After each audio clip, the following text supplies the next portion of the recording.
Moving over. Yeah, we can move over because Bryce Harper, coming back to the United States and the sports atmosphere over here, is looking to rid the baseball unwritten rules. Now, Bryce Harper wants to make baseball fun again, right?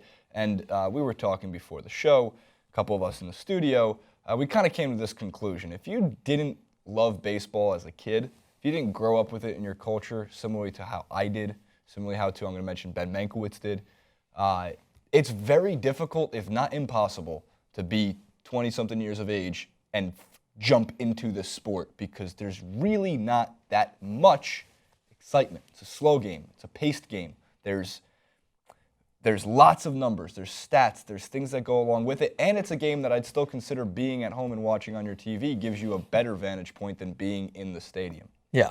Bryce Harper wants to change all of that. So it started when he wore a Donald Trump-esque similar style, make baseball fun again hat. And he was wearing it during the first week of the season. Now, what does he mean by this, Francis? Well, last season, Bryce Harper and Jonathan Papelbon and some other players in the Nationals got into a beef with opposing teams, and Bryce Harper was on the end of getting pegged by baseballs, as in when the pitcher is just throwing it, they peg him in the back, because he's the team's best player. So one of the dumbest unwritten rules in the history of all sports, maybe the dumbest unwritten rule in the history of the world, is that if you start a beef or you throw at another team's player or if you show up a pitcher on a home run, because if you hit a home run, you're not supposed to celebrate. You're supposed to trot around the bases, high-five your teammates, and leave. Another dumb unwritten rule. You're not supposed to. But if you do that, the next game, your best player comes to the plate, he's going to take one in the back. He's going to take a peg. Maybe if they really want to get ballsy, they'll throw it at your head, which is super dangerous. So Bryce Harper wants all that shit to be left away, to be rid from the sport, because the idea of it is, you know what? When Jose Bautista for the Toronto Blue Jays smashed a home run in the AL Championship Series last year, and he showed up the pitcher by watching the home run go over the wall from home plate and then threw his bat 30 feet in the air. It was awesome. It was warranted. It was a huge moment in the game, and guess what? Pitcher, you done fucked up. You deserve to get shown up. Don't throw that pitch. Don't get beat. So this idea that these rules from the 40s and the 50s and the 60s about certain respect for the game is actually impeding the progress for which we as fans want to see more drama. The 90s weren't that bad because they were all, and kind of the 80s weren't that bad because they were all fueled up on cocaine and everyone was swinging at each other. So that was a big thing. So, that I never really looked at it that way, Jason. And that is, first of all, I am the example which you mentioned. Yeah, totally. And it's, by the way, I get asked this question all the time. There's many baseball fans in here. Jesus Godoy, our director. Carlos Godoy. Carlos Godoy. And they're like, do you never just how can you not like it? Like, do you not understand? Even if I did understand the rules, because I know basketball in and out now from the rules, and I know American football as much as I've learned in and out, and I've grown to love it. I was never born loving it. Yeah, I just grew to love it. Baseball, I've tried. It just doesn't appeal to me because it's a cultural normality. The people who love baseball, like you just mentioned, are the exact same people that don't want it to change. And you know who those people probably are as well, and I'm going to go out on a limb and not give two shits about it. Grandpa! The people who don't like Cam Newton celebrating. The people who don't like, people who go against the norm. And Bryce Harper, for me, is younger. He's more exciting than what I can see. He is enthusiastic about promoting change. You know why? You know why it's such a smart thing there? And I remember you showed me the Bautista example, because kids will grow up and they'll be like, I want to be like Bautista, because part of the fun of the game is celebrating. Part of the fun of the game is growing up to be like your hero. You don't want to just simply see a guy, yes, he can knock out the park, that's awesome and well, but then if he celebrates, he's going to face a ball in the back or he's going to face some problem. No, that's the worst part. It wouldn't be him. Right? So, well, granted, Bautista is one of the best players in the Blue Jays. If Troy Tulowitzki came up, they might decide, no, because Bautista showed up my pitcher, I'm going to throw at your other best player. It makes no effing sense. It really, really doesn't. But you make a good point. We want kids to grow up to be more like Jose Bautista and Bryce Harper. That's how it's growing. There's the ability to be alive when you play the game. I don't know when, specifically, baseball got so damn serious.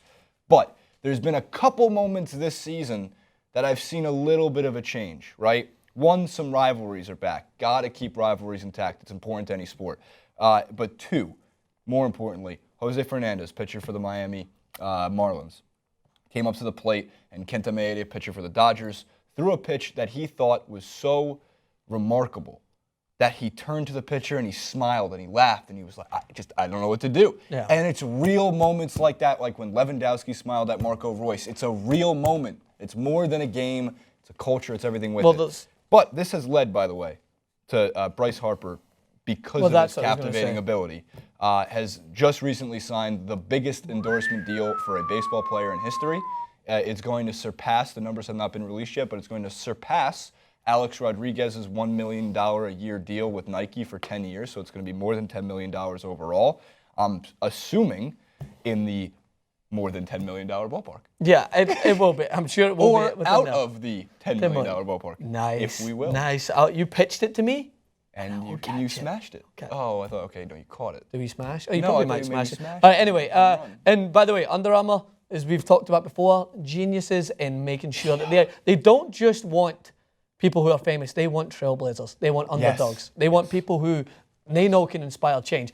Who's the other person, by the way, that was in the media recently? We didn't cover it because we're not big golf fans, but there was some controversy, not even controversy, there was some people having their thoughts about what Jordan Spieth and Ricky Fowler and those guys were doing on their spring break-like trip, because it wasn't within the golf category. They weren't...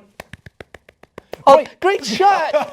No, they were playing barefoot. Shh. They were playing barefoot, drinking. Don't talk in the backswing. They were playing barefoot, drinking, jumping off of their balcony, walking around the golf course, having fun, showing what you just mentioned, some life. Some life that golf needs as well. And it's probably the same guys that are complaining about that in golf, that are complaining about baseball, not changing it, and complaining about Cam Newton celebrating. It's a similar group. And the fact is that it makes more kids want to grow up and be like Jordan Spieth. Francis, what does Cam Newton and Jordan Spieth and Bryce Harper all have in common? They work for Under Armour. They are signed by Under Armour. And I think that's like one of the best things that Under Armour is doing is, for one, it helps that Cam Newton became the NFL MVP and Bryce Harper became the baseball MVP. And Steph Curry. Steph Curry. There was no guarantee when they signed these guys. No guarantee that those would be the MVPs of the league and the most polarizing, captivating figures. It's undoubtedly true. Cam Newton's the most polarizing guy in the NFL. Bryce Harper might be the only polarizing guy in baseball when it comes to off the field because, again, to really recap this really quickly, the unwritten rules have to go. They are impeding the regress of baseball. It's not even, you can't even make progress as long as they're in place. So the idea of, like, I don't want to see Bryce Harper causing, like, all-out brawls on the diamond every single game. I just think it's fine to speak up in the press conferences. I think it's fine to show up a pitcher if they make a mistake. I think it's fine to be on another team and clap at an unbelievable catch. The point is make baseball fun again. For God's sake, I love the sport to death. I am that generation that grew up with it, that watched Ken Griffey Jr. dominate the league and also be fun and exciting, that was in the steroid era where people were smashing 500-foot home runs. But now it's dogging, and we need it back. It is so important that we bring baseball back because it is America's pastime, even though it is by far America's most boring sport.